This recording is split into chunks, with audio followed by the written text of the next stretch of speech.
সৌমির বিয়ে হয়েছে মাত্র 6 মাস হয়েছে। সৌমি একদিন সকালে রান্নাঘরে রান্না করছিল। ঠিক সেই সময় তার মা আর ভাই সেখানে এসে উপস্থিত হয়।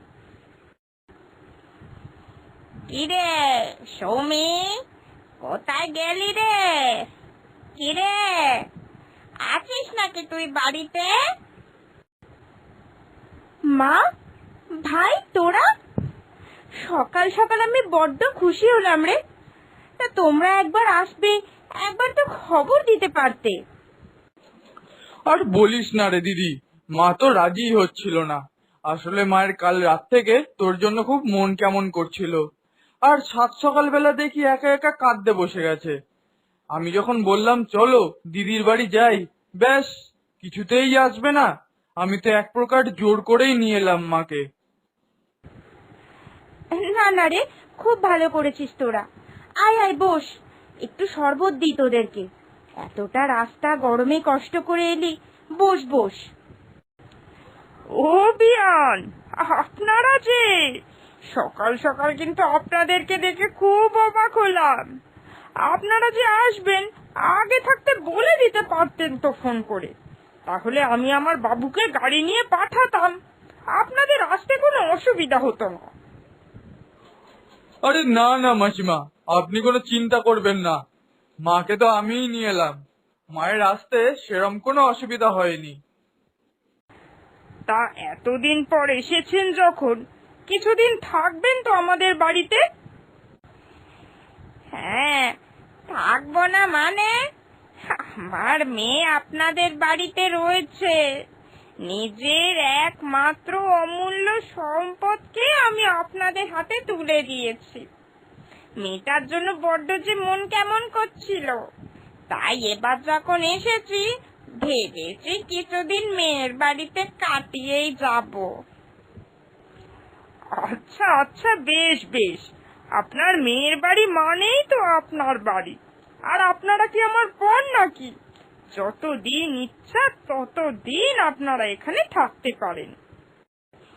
এরপর সন্ধেবেলা সৌমির শাশুড়ি বসে বসে সিরিয়াল দেখছিল।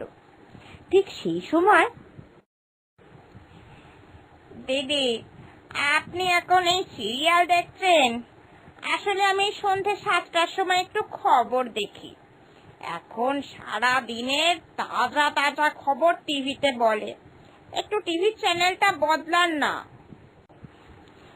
খবর তো আমরাও দেখি। আসলে ছেলে তো রাত্রির বেলা কাজ করে বাড়ি ফেরে, তাই আমরা সবাই মিলে রাত্রি 10টার সময় খবর দেখি। এখন দেখা আর তখন দেখার মধ্যে কোনো পার্থক্য নেই। আপনি বরং তখনও দেখবেন। আসলে এই সিরিয়ালটার আমার খুব নেশা। এটা না দেখে আমার কেমন একটা হয়। আপনি আজকে বসে দেখুন, দেখবেন আপনারও ভালো লেগে যাবে। এটা কেমন কথা বিয়ান? আমি আপনার বাড়িতে এসেছি, আমি আপনার বাড়ির অতিথি। আমার দেখাশোনা করা তো আপনার কাজ। না না, অতিথিরা যেটা বলবে সেটাই হবে। আপনি খবরের চ্যানেলটা পাল্টান।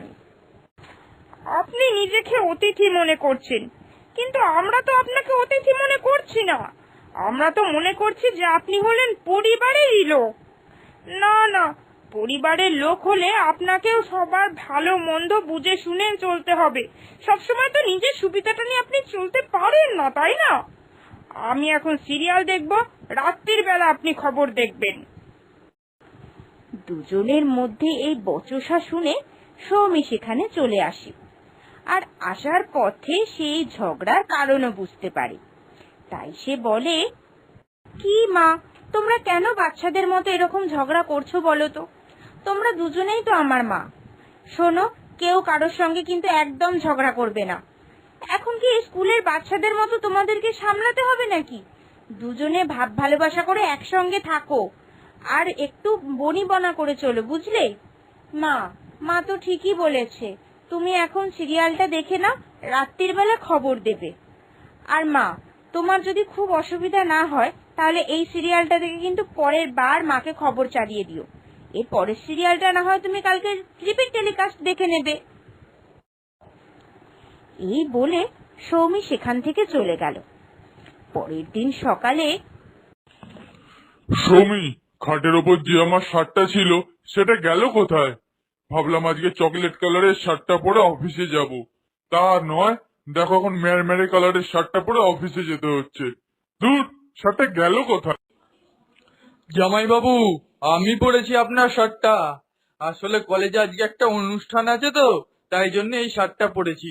এই শার্টটা পরে আমাকে কেমন হ্যান্ডসাম লাগছে বলুন? এটা কেমন কথা সুরেশ? লোকের জিনিসে কি এরম না বলে হাত দিয়ে দেওয়া উচিত? তুমি আমায় তো একবার বলতে পারতে, আমি খুশি মনে তোমাকে শার্টটা দিয়ে দিতাম। এটা কিন্তু মোটেই ঠিক স্বভাব নয়। হ্যাঁ রে ভাই, তুই তো তোর জামাইবাবুকে একবার জিজ্ঞাসা করতে পারতিস। ও বেচারা খুঁজে খুঁজে হয়রান হয়ে যাচ্ছে। কি দিদি, কালকেই তো আমি ড্রয়িং রুমে শুনলাম তোর শাশুড়ি মা বলছেন আমরা কোনো অতিথি না, আমরা পরিবারেরই লোক। আর পরিবারের লোক হলে একে অপরের জিনিস তো ব্যবহার করতেই পারে। আর সেই জন্যই আমি। না রে, তাও এখানে তোর ভুলই হয়েছে। তোর একবার তো জিজ্ঞাসা করা উচিত ছিল। শুনুন, আমি ডাল চাপিয়ে এসছি, দেরি হয়ে যাচ্ছে। তুমি যখন একটা শার্ট পরেই ফেলেছো, কি আর করবে? ভাই তো ওটা পরে নিয়েছে, তুমি বরং আজকে এই শার্টটা পরেই অফিসে যাও। এইভাবেই আরো বেশ কিছুদিন কেটে গেল। তারপর সৌমি, আজ কিন্তু তোমার ভাই সমস্ত সীমা পার করে দিয়েছে। ওর কিছু পকেট মানি লাগবে বলে ও আমার বাইকটা বেচে দিল। এত বড় সাহস ওকে কে দিয়েছে? আমি কি করব বলতো দিদি? আজকে আমাদের কলেজে পার্টি আছে, সেখানে আমায় 10,000 টাকা ডোনেশন দিতে হতো। এত টাকা আমি পাবো কোথা থেকে?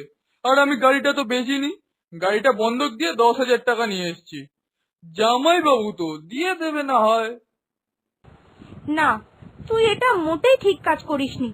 বড্ড অন্যায় করে ফেলেছিস তুই। তুই এতটাও বড় হয়ে যাসনি যে পকেট মানির জন্য তোর জামাইবাবুর বাইকটা তোকে বেচে দিতে হবে। আর এত টাকা তোর কিসের জন্য লাগে? হ্যাঁ, আমি অনেক সহ্য করেছি। মা, ভাই, তোমরা এবার থেকে আর আমার বাড়িতে এসো না। দরকার পড়লে আমি তোমাদের সঙ্গে গিয়ে তোমাদের বাড়িতে দেখা করে আসব। তোমরা কি এটা একবারও বুঝতে পারছো না যে তোমাদের এই ব্যবহারের জন্য আমাদের সংসারে অশান্তি লাগতে চলেছে? আমি এতদিন অনেক চেষ্টা করেছি দুদিককে সামাল দেওয়ার, কিন্তু না, আমার পক্ষে আর সম্ভব নয়। নিজের সংসারকে বাঁচাতে আমাকে যে একটু কঠোর হতেই হবে। মা, আমাকে তোমরা ক্ষমা করো, আমাকে ভুল বুঝো না।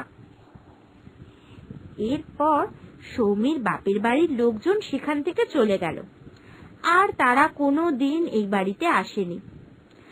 আর এই বাড়িতে না আসার দরুন সৌমির শ্বশুর বাড়িতেও আর কোনো অশান্তি রইল না। তবে সৌমির যখনই মন খারাপ হতো, সে তার বাপের বাড়িতে গিয়ে তার মা আর ভাইয়ের সঙ্গে দেখা করে আসতো, আর মেয়ে হিসাবে যথেষ্ট দায়িত্ব পালনও করত।